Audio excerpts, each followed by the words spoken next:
할렐루야. 하나님께서 오늘도 우리 가운데 영하셔서 큰 은혜 주시리라 믿습니다. 여러분, 우리가 살다 보면 내 힘으로 해결할 수 없는 문제들이 참 많다 하는 생각을 갖습니다. 예를 들면 건강의 문제, 여러분 내 마음대로 되든가요? 안 됩니다. 그래서 의사, 간호사, 약사 이런 분들이 필요하지요.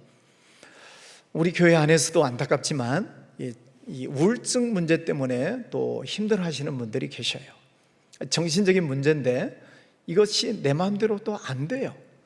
그래서 또 상담가를 찾아가서 상담하기도 합니다. 그러면 자녀들의 문제는 여러분 마음대로 되던가요?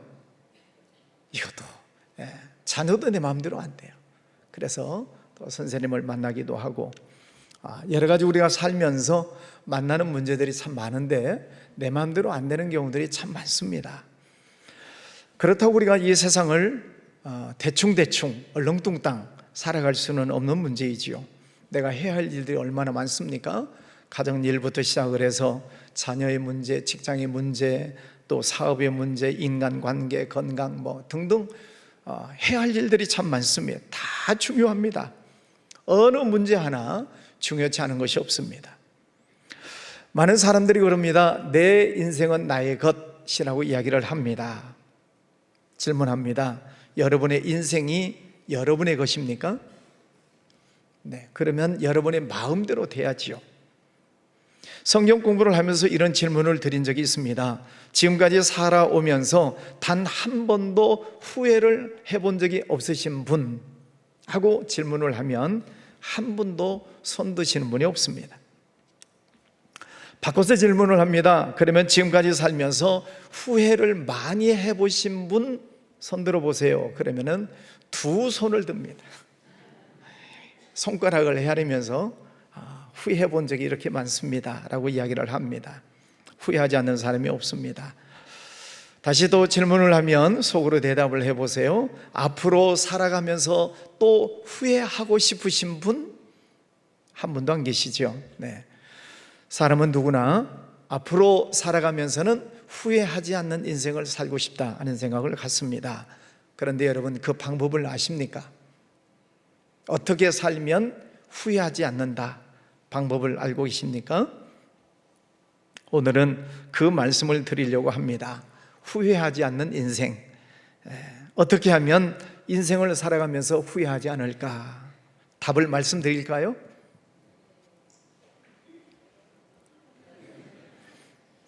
좀 대답을 해 주셔야 설교하는 사람도 힘이 나죠. 어떻게 하면 인생을 후회하지 않고 살아갈 수 있을까? 그 방법을 알려드릴까요? 네, 감사합니다. 이미 알려드렸습니다. 어디에? 설교 제목에 하나님께 지혜를 구하라 하는 것입니다. 여러분, 하나님께 지혜를 구하시기를 바랍니다. 그러면 인생을 후회하지 않고 살 수 있습니다. 외람된 말씀을 드립니다. 제가 인생을 살면서 단 한 번도 후회해 본 적이 없다, 그런 말씀은 아닙니다. 저는 지금도 후회하는 일들이 많이 있습니다.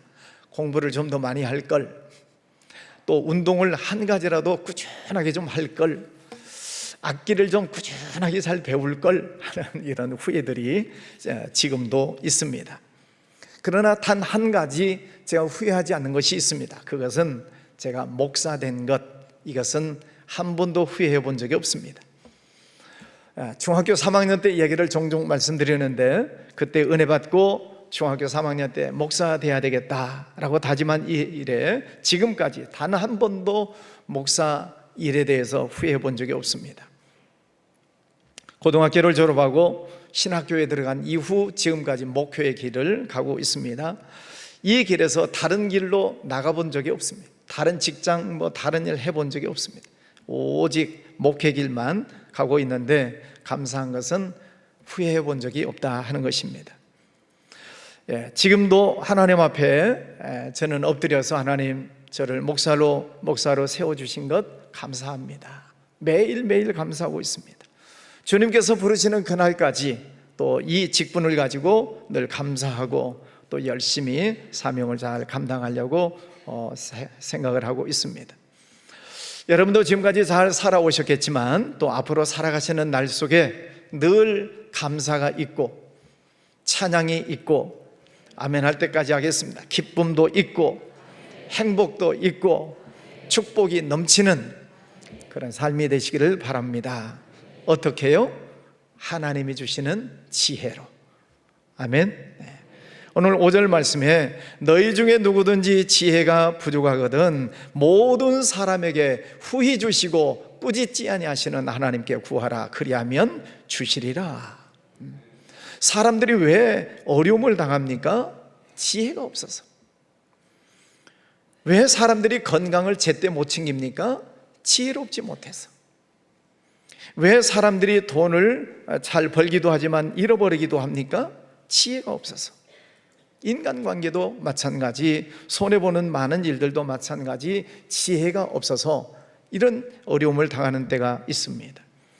오늘 본문 말씀을 보면 예수님의 친동생인 야고보가 핍박 때문에 여러 지역으로 흩어져 있는 많은 성도들에게 하나님의 말씀을 써서 편지를 보내고 있는 내용이 야고보서입니다. 당시 크리스찬들은 두 가지 핍박이 있었습니다. 하나는 로마 제국으로부터 당하는 정치적인 핍박이 굉장히 심했습니다. 두 번째는 동족인 이스라엘 민족으로부터 또 박해를 당하는 일들이 있었습니다. 그래서 그 당시에 예수님을 믿는다라고 하는 것은 로마로부터 동족들로부터 엄청난 핍박과 고문과 심지어는 죽임을 당하는 일들이 있었기 때문에 뿔뿔이 흩어질 수밖에 없습니다.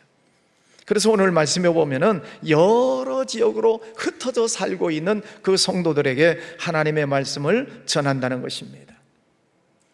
오늘 근데 이 야고보는 그 온갖 시험과 고난과 고통 속에서 어떻게 하면 그것을 이겨낼 수 있는가, 여기에도 말씀을 전하는 것이 아니고 뜻밖에도 너희 중에 누구든지 지혜가 부족하거든 후히 주시고 꾸짖지 아니하시는 하나님께 구하라. 그리하면 주시리라. 고난을 피하는 방법, 핍박을 이기는 방법, 이런 것들 아니면 여기가 안전합니다, 저기로 피해나면 거기가 안전합니다, 이런 것을 알려주는 것이 아니에요. 지혜롭게 살아라 하는 것입니다. 고난을 이기는 마스터키는 내 능력으로가 아니라 새 하늘로부터 오는 그 하나님의 지혜를 얻을 때에 그 모든 환경 속에서 이겨낼 수 있다라고 하는 것입니다. 그러면 마찬가지로 우리가 이 세상을 살아나가면서 당해야 될 많은 일들이 또 있을 텐데 그 환경 속에서 우리가 어떻게 승리하며 살아갈 수 있을 것인가? 하나님의 지혜는 무엇인가? 어떻게 얻는 것인가? 세 가지 말씀을 드립니다. 첫 번째는 하나님의 지혜를 얻으려면 나의 무지함을 알아야 합니다. 오늘 말씀해 보면 너희 중에 누구든지 지혜가 부족하거든. 사람이 살다 보면 별의별 일들을 다 당합니다. 좋은 일이 있는가 하면 나쁜 일도 있고, 기쁜 일이 있는가 하면 슬픈 일도 있고, 신앙생활을 하다 보면 원치 않는 시험거리를 만나는 때도 없지 않습니다. 우리 교회 어떤 여집사님이 얘기입니다. 남편 신앙에 대해서 질문을 했더니 지금 교회를 안 나오신대요. 왜요? 하고 물어보니 어렸을 때는 교회를 다녔는데 교회 안에서 안 좋은 일을 보고 그 뒤부터는 교회를 안 다닌다 합니다. 어떤 분은 성도에게 상처를 받아서 쉬고 있다는 분도 있습니다. 어떤 분은 기도를 해도 응답이 없어서 실망하고 신앙을 쉬고 있다는 분도 있습니다. 사람들이 인생을 살아가면서 만나는 여러 가지 문제들, 여러 가지 힘들고 어려운 문제들을 만나면은 인간적인 면에서 그것을 해결해 보려고 노력을 합니다. 사람을 찾아가기도 합니다. 자기 경험을 총동원하기도 합니다. 많은 사람에게 도움을 받으려고 합니다. 그러나 거기에는 분명한 해결책이 없습니다. 성경은 말씀합니다. 우리 모든 인간은 지혜가 부족하다. 너희 중에 누구든지 지혜가 부족하거든. 우리는 지혜가 부족하다라고 하는 것을 인정하고 들어가야 됩니다. 나는 무지합니다. 여러분, 하나님을 만나셨습니까? 여러분, 하나님을 만나고 싶습니까? 그러면 내가 얼마나 부족한 존재인지를 알아야 됩니다. 내가 얼마나 연약한 존재인지, 내가 얼마나 무지한 존재인지를 내가 알아야 됩니다. 그래서 하나님 앞에 기도할 때 하나님 저는 무지합니다. 제 머리로는 이 고난의 이유를 알 수도 없고 내 힘으로는 이 문제를 해결해 나갈 수 있는 능력이 없습니다. 하나님 도와주세요. 내 무지무능함을 인정하고 하나님 앞에 지혜를 구하는 것입니다. 그럴 때 하나님의 지혜가 들어올 공간이 생긴다는 거죠. 모세를 보십시오. 40세 혈기방장했습니다. 의기양양했습니다. 애굽 왕궁에서 문무를 익혔습니다. 주먹 한 방에 사람을 죽일 정도로 강했습니다.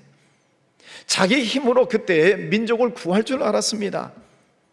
그런데 뜻하지 아니하는 한 사건으로 인하여서 미디안 광야로 도망을 치고 거기에서 40년을 묵습니다. 80세 할아버지가 됐습니다. 힘이 없습니다. 하나님께서 그를 부르셨음에도 불구하고 하나님 저는 이제 늙었습니다. 말도 할 줄 모릅니다. 할 수 있는 것이 아무것도 없습니다. 힘이 다 빠졌어요. 하나님은 너덜너덜해진 그를 붙잡으시고 하나님의 영을 불어 넣으셔서 이스라엘 백성들을 해방시키는 지도자로 세워주시고 있습니다. 여러분 길을 가다가 이런 광고판 보셨죠? 전기로 공기를 주입해서 하루 종일 이러고 있습니다. 하루 종일 공기를 주입합니다. 그런데 이제 해가 지고 손님이 이제 끊어지기 시작하면 전기줄을 뺍니다. 그러면 다시 들어갑니다. 통 속에 들어가서 밤을 지새게 됩니다. 저는 저 광고판을 보면서 그렇지, 하나님의 지혜, 하나님의 은혜가 들어오지 않으면 우리는 쪼그라질 수밖에 없어요. 아무것도 할 수 없어요. 우리 속에 하나님의 은혜가 들어와야 되고 하나님의 영이 들어와야 되고 하나님의 성령 충만함을 우리에게 불어넣어 주셔야 우리가 일어날 수도 있고 춤도 출 수도 있고 하루 종일 일을 해도 피곤치 않는 은혜가 있는 줄 믿습니다. 여러분 하나님 앞에 지혜를 구하시기를 바랍니다. 그러려면 인간의 힘을 빼셔야 돼요. 그래서 나는 무지합니다. 내가 할 수 있는 것이 아무것도 없습니다. 하나님 도와주세요. 하나님 지혜를 주세요. 하나님 앞에 간구할 때 하나님께서 여러분에게 은혜 주시리라 믿습니다. 두 번째, 하나님의 지혜를 구하려면 하나님이 누구신가를 정확하게 알아야 됩니다. 나는 지혜가 없고 하나님께 지혜를 구하려면 하나님이 누구이신가? 오늘 말씀에 보면은 모든 사람에게 후히 주시고 꾸짖지 아니하시는 하나님, 그 하나님께 구하라. 그리하면 주시리라. 하나님에 대해서 두 가지를 말씀하셨어요. 하나는 무슨 말씀? 하나님은 후히 주시는 하나님이시다. 하나님은 계산기를 두드리시고 인색하게 주시는 분이 아니라는 것입니다. 우리가 필요한 것보다도 훨씬 더 많은 것으로 후히 주시는 하나님이시다. 풍성하게 주시는 하나님. 말씀을 준비하다 보니까 저희 신혼 때 생각이 났습니다. 신혼 때 시골집에 갔다가 오면 부모님이 뭐 쌀자루도 그냥 이만큼 채워주시고 뭐 고춧가루, 미숫가루, 땅콩, 마늘 뭐 바리바리 이렇게 싸주시고, 뭐 젊었을 때니까 뭐 들고 오지요. 그때 뭐 차가 어디 있습니까? 없습니다. 시골집에서부터 버스 타는 데까지 들고 나와야 되고, 그 버스 타고 또 이제 고속버스 타는 데까지 또 가야 되고, 고속버스 타고, 그때는 용산 터미널이 있었어요. 용산 터미널에서 내려가지고 또 뭐 시내버스 타고 또 장안동까지 가야 되고, 내려가지고 또 집까지 들고 가야 되고, 부모님들이 바리바리 싸주시는 거예요. 신혼 때는 젊었으니까 그래도 할만했어요. 아기가 둘 태어났습니다. 아기가 둘 있는데 시골집에 갔다 오면 또 싸주시는 거예요.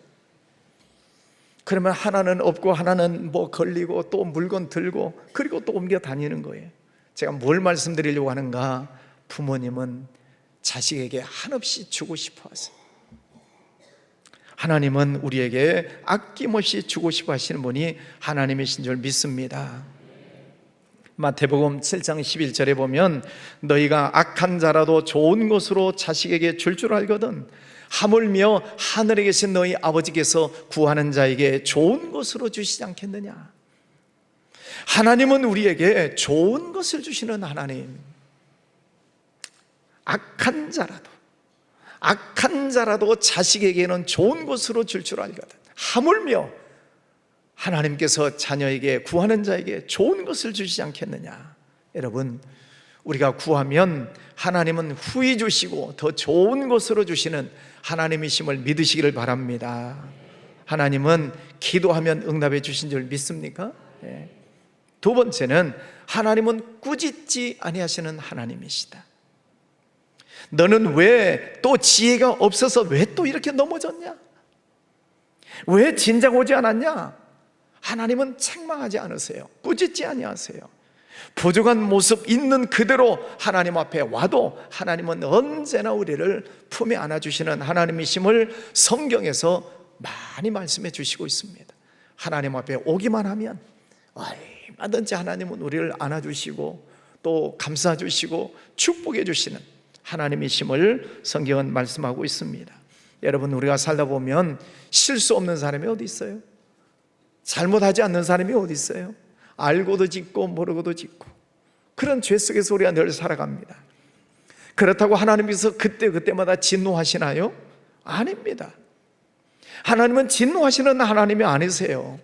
다만 하나님의 말씀에 불순종하고 알고도 죄를 짓고 또 실수하고 또 실수하는 일들을 반복하게 되면 하나님은 진노하시는 게 아니라 하나님은 우리 안에서 슬퍼하신다, 안타까워하신다 말씀을 하세요.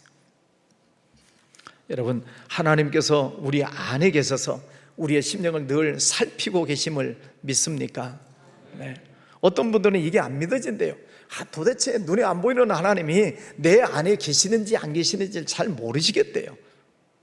성경적으로 말씀드릴 테니까 잘 들어보십시오. 고린도전서 12장 3절 말씀에 성령으로 아니하고는 누구든지 예수를 주시라 할 수 없느니라. 여러분, 성령 하나님이 내 안에 계시지 않으면 예수님을 주님이라고 고백할 수가 없다는 거예요. 질문합니다. 예수님이 여러분의 구주이심을 믿습니까? 예수님을 주님으로 믿습니까? 예, 여러분이 아멘 하셨다는 것은 여러분 안에 누가 계시다는 거예요? 성령 하나님이 계시다는 거예요. 하나님이 내 안에 계시기 때문에 내가 예수님을 나의 주님으로 고백할 수 있다고 성경은 말씀합니다. 이 말씀에 따르면 여러분이 지금 교회에 오셔서 예배를 드리는 것도 하나님이 계시기 때문에요. 여러분이 찬양을 드리고 또 예배를 드리고 말씀을 듣고 아멘 할 수 있는 것도 여러분 심령 속에 누가 계시기 때문에? 성령 하나님이 계시니까. 하나님이 계시기 때문에 이런 일들이 가능하다 이 말입니다. 믿습니까? 하나님은 내 안에 계십니다. 그런데 마치 하나님이 안 계시는 것처럼 내 마음대로 살고 내 마음대로 죄짓고 살고 하나님을 떠나서 쾌락 속에 빠지고 나쁜 일에 빠진다면 하나님이 내 속에 계시면서 아셔요? 모르셔요? 아신다 이 말입니다. 내 모든 속사정을 다 아시는 하나님이시죠. 그런데 하나님은 야단치지 않으셔요. 우리가 실수를 해도 잘못해도 심지어 알고 죄를 지어도 하나님은 야단치지 않으세요? 진노하지 않으세요? 뭐 하신다고요? 우리 안에서 슬퍼하세요. 그러면 안 되는데, 내가 너를 예수 그리스도의 피값으로 너를 샀는데 너 왜 자꾸 죄 짓는 일을 하느냐? 하나님이 슬퍼하세요. 하나님이 내 안에서 슬퍼하시고 안타까우시는 것을 어떻게 알 수 있는가? 내 마음이 편치가 않아요? 왠지 불편해요? 왠지 불안함이 있어요? 이게 하나님께서 여러분 마음속에 감정을 통해 깨닫게 하시는 하나님의 마음입니다. 여러분, 하나님께서 불편해 하시는 일들을 하지 않으시기를 바랍니다. 하나님이 슬퍼하세요.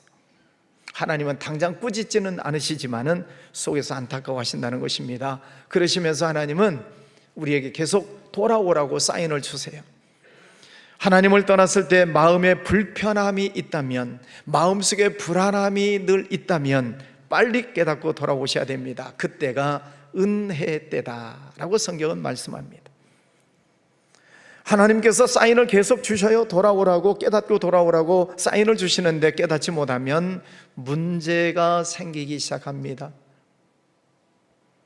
문제가 하나 생기면 그럴 수 있습니다. 그런데 문제가 또 다른 문제를 끌고 들어와서 문제가 문제를 낳게 되면 문제가 되는 것입니다. 설상가상이라고 합니다. 그러면 정신 바짝 차리셔야 됩니다. 하나의 문제는 또 다른 문제를 불러옵니다. 내버려 두면 문제가 몰려 들어옵니다. 그러면 정신 못 차리지요? 하나님은 계속 부르시는 사인을 그렇게 주시는 것입니다. 사인이 한두 개일 때 빨리 깨닫고 돌아오는 것이 은혜입니다. 나중에 깨닫지 못하면 얻어맞고 오는 경우도 있습니다. 하나님께 얻어맞으면 무지하게 아픕니다. 죽을 고생을 합니다. 하나님은 그때까지 가지 않기를 원하세요. 그런데 언제 조심하셔야 되는가? 모든 일들이 잘 될 때 조심하셔야 돼요. 성경 말씀처럼 섰다 하는 자는 넘어질까 조심하라 하는 것처럼 모든 일들이 형통할 때, 일이 잘 풀릴 때, 돈이 잘 벌려질 때, 그때 조심하셔야 됩니다. 호사다마, 좋은 일이 있을 때 마귀가 와요. 평안할 때 조심하십시오. 형통할 때 조심하셔야 됩니다. 일이 잘 될 때 조심하십시오. 산꼭대기에 높이 올라가면 바람이 많이 붑니다. 그 바람을 맞지 않으려면 납작 엎드려야 됩니다. 겸손해야 됩니다. 하나님 앞에 엎드려 기도해야 시험의 바람을 피할 수 있습니다. 여러분, 하나님 앞에 오십시오. 하나님은 누구든지 하나님 앞에 오기만 하면 하나님은 야단치지 않으세요. 꾸짖지 않으세요. 그리고 하나님 앞에 구하면 하나님은 주시겠다라고 말씀하세요. 후히 주시는 하나님, 꾸짖지 아니하시는 하나님, 그 하나님을 믿으시기를 바랍니다. 세 번째, 내 무지함을 깨닫고 후히 주시고 꾸짖지 아니하시는 하나님을 알았으면 세 번째는 믿음으로 지혜를 구하십시오. 오직 믿음으로 구하고 조금도 의심하지 말라. 의심하는 자는 마치 바람에 밀려 요동하는 바닷물결 같다. 하나님께 구하는 자에게 다 주시겠다고 약속하셨지만은 하나님께서 경고하시는 말씀이 있어요. 그거는 의심하지 말아라 하는 것입니다.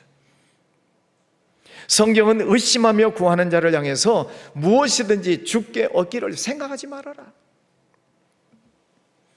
여러분, 오늘 설교 이제 종반전으로 가는데 아주 중요한 말씀을 드릴 테니까 잘 들으세요. 오늘 말씀의 제목이 하나님께 지혜를 구하라입니다. 여러분, 지혜를 받고 싶으시죠? 믿음으로 구했으면 의심하지 말라고 하셨어요. 이 말씀이 무슨 말씀이냐면 하나님이 내 안에 계심을 믿는다면 이미 지혜는 내 속에 와 있다 이 말입니다. 왜요? 하나님이 누구십니까? 지혜의 하나님이십니다. 제가 하만나 때도 말씀을 드린 기억이 나요. 하나님은 성부, 성자, 성령 하나님이세요. 하나님은 지혜의 하나님이십니다. 성부 하나님, 이 세상 모든 만물을 창조하신 그 하나님의 지혜가, 창조자의 지혜가 성부 하나님 속에 있어요. 성자 예수님, 예수님이시죠, 하나님? 그 성자 하나님이신 예수님 속에는 모든 만물과 사람을 사랑할 수 있는 지혜가 예수님 속에 있어요. 세 번째, 성령 하나님은 구원받은 모든 사람, 모든 만물과 사람을 지키시고 보호하시는 지혜가 성령 하나님께 있어요. 자, 그런데 창세기 말씀에 보면은 성부, 성자, 성령 하나님의 그 형상을 누가 닮았다고요? 우리가. 하나님은 하나님의 형상대로 우리를 지으셨다라고 말씀하셨으니까 내 안에 하나님이 계시다는 것을 믿는다면 성부 하나님의 지혜, 성자 예수님의 지혜, 성령 하나님의 지혜가 이미 내 안에 와 있다 이 말입니다. 이 말씀이 이해가 되셨습니까? 하나님은 성부, 성자, 성령 하나님, 지혜로우신 하나님, 그 하나님을 내 마음속에 믿으면 하나님의 지혜가 이미 내 안에 와 있다 하는 것입니다. 그 지혜를 찾도록 기도해라 이 말입니다. 그러니까 지혜를 다른 데서 찾도록 구하는 것이 아니고 이미 하나님은 지혜로 내 안에 와 계시는데 내 속에 주신 그 지혜를 찾는 기도를 해라 이 말입니다. 이제 예를 들어 봅니다. 내 안에 있는 지혜를 어떻게 찾는 것이냐?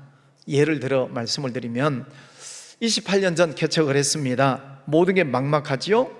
개척교회 40평짜리 상가니까 그때는 사람도 없지요, 돈도 없지요, 모든 게 다 부족하지요. 그런데 어쨌든 교회를 개척했습니다. 뭘 어떻게 해야 할지 하나님 앞에 지혜를 구하는 기도를 하는 것입니다. 하나님, 아무것도 없는데 하나님 어떻게 하면 좋을까요? 무엇을 할까요? 하나님 지혜를 주세요. 지혜를 찾게 해주세요. 계속 그 기도했어요. 근데 오늘 새벽 기도를 끝나고 이제 나가는데 아이들이 이제 학교 등교하는 시간이 됐습니다. 이 황골마을이 이제 막 입주 시작하는 그런 때죠. 아이들이 신호등을 이렇게 건너서 이제 황골 초등학교로 가야 되는데 신호등을 건너주는 이 녹색 어머니가 아직은 없을 때예요. 물론 아이들이 신호등을 기다리다가 건너가기는 하겠지만은 어른들이 없으니까 위험하잖아요. 그게 눈에 보이는 거예요. 그래서 집사님 한 분에게 집사님 아침에 30분만 시간을 내세요. 오케이. 그래가지고 깃발을 만들어가지고 이제 저쪽에서 오고 이쪽에서 호루라기 2개 사가지고 저쪽에서 깃발 들고 이쪽에 깃발 들고 이제 신호등이 바뀌면 이제 아이들을 이제 학교로 보내고 또 신호등이 빨간불이면은 잠시 멈추도록 이제 지키고 그러면서 아이들하고 아이 컨택을 하는 것입니다. 눈을 맞추고 아이고 너 참 잘생겼다, 아이고 예쁘다 칭찬해주고 그 일을 불과 2-3 달밖에 하지 않았어요. 왜냐하면 그 다음에 바로 녹색 어머니가 결성이 돼가지고 그분들이 이제 일을 하게 됐기 때문에 할 일이 없었어요. 근데 불과 그 2달 동안 했었던 신호등 건너주기 그 일을 통해서 나중에 교회 등록하신 분들 말씀을 들으니까 그때 목사님 봤습니다, 그때 감사했습니다, 그리고 등록을 하고 들어오신 분들이 계셨어요. 할렐루야. 아무것도 아니에요. 개척교회 아무것도 할 수 없는 그때에 하나님이 할 수 있는 지혜를 주시는 거예요. 그 다음에 또 무엇을 어떻게 할까요? 하나님 앞에 간절히 기도할 때 이 황골마을 동네를 돌아다니는데 어른들 모습이 보였어요. 정자에 앉아서 소일을 하고 계시는, 담수 나누시는 어른들 모습이 보였어요. 하나님 어떻게 할까요? 지혜를 주세요. 그랬을 때 저 어르신들을 교회에 초청해서 섬겨야 되겠다. 그래서 지역 어르신 섬김의 날이 생겨났습니다. 코로나 이전까지 20년 동안 했어요. 아시죠? 그러면서 우리 교회가 부흥하기 시작했습니다. 개척교회, 여전히 개척교회예요. 하나님, 교회 일꾼들이 필요한데 어떻게 하면 일꾼들이 세워질 수 있을까요? 하나님 지혜를 주세요. 또 지혜를 달라고 계속 기도할 때 부부 제자 훈련을 시켜야 되겠다 하는 생각이 났어요. 그래서 부부간에 12쌍씩 모집을 해가지고 12년 동안 제자 훈련을 했어요. 그래서 제자 훈련을 마친 분들이 약 300여 명이 됐습니다. 그래서 지금 다 장로님 되셨고 권사님 되셨고 그때 제자 훈련을 받으신 분들이 다 우리 교회 지금도 일꾼들로 계십니다. 여러분, 내가 무슨 일을 해야 되는데 어떻게 해야 될지 알 수 없을 때 이미 지혜의 하나님이 내 안에 계시기 때문에 하나님께 구하라는 거예요. 하나님, 이 문제를 어떻게 할까요? 하나님 지혜를 주세요. 생각나게 해주세요. 깨닫게 해주세요. 가르쳐 주세요. 기도하시라 이 말입니다. 이렇게 구하면 하나님은 어떻게 주신다고요? 후히 주시고 꾸짖지 아니하시는 하나님께서 주시리라. 믿습니까? 여러분, 생활 속에 필요한 지혜를 구하시기를 바랍니다. 사춘기를 보내고 있는 자녀를 둔 부모님들 많이 힘드시죠? 제가 이 기도를 하라고 늘 말씀드려요. 저에게 무슨 답이 있겠습니까? 하나님, 우리 사랑하는 아들, 딸, 이 아이가 지금 사춘기를 지나가면서 정말 힘든 갈등의 관계에 있는데 하나님 어떻게 하면 좋을까요? 하나님이 이 아이에게 어떻게 대하면 좋을까요? 하나님 지혜를 주세요. 계속 기도하세요. 그 아이의 이름을 불러가면서 간절한 마음으로, 안타까운 마음으로 하나님이 사랑하는 자녀를 주셨는데 어떻게 이 아이를 지금 양육하면 좋을까요? 지혜를 주세요. 그러면 성령 하나님은 가르쳐 주시고 생각나게 하시고 깨닫게 하시고 주실 줄 믿습니다. 그 하나님께 구하라는 거예요. 사업을 하시는 분들 힘들고 어려울 때 있으세요? 기도하시라고요. 저는 사업을 해본 적이 없으니까 저는 답을 드릴 수가 없어요. 사업을 하시는 분들 하나님 앞에 기도하세요. 하나님, 이번 문제가 정말 어려운 문제가 있는데 하나님 어떻게 하면 좋을까요? 이 문제를 건너가야만 이 회사가 어려움을 이길 수 있는데 하나님 도와주세요. 지혜를 주세요. 새벽마다 와서 부르짖어 기도하시고, 금요일 나와서 또 통성으로 부르짖어 기도하시고, 또 시간 내면은 목사님 이런 문제가 있는데 저를 위해서 기도해 주세요. 또 기도 부탁도 하시고. 여러분, 하나님 앞에 지혜를 구하시기를 바랍니다. 그러면 하나님은 후히 주십니다. 꾸짖지 아니하십니다.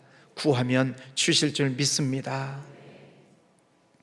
오늘 성경은 지혜를 구하면 주시겠다고 말씀을 하시는데, 기도도 안 하고 지혜도 구하지 않고 되네 안 되네 라고 하는 것은 하나님 편에서 보실 때는 안타까운 일이에요.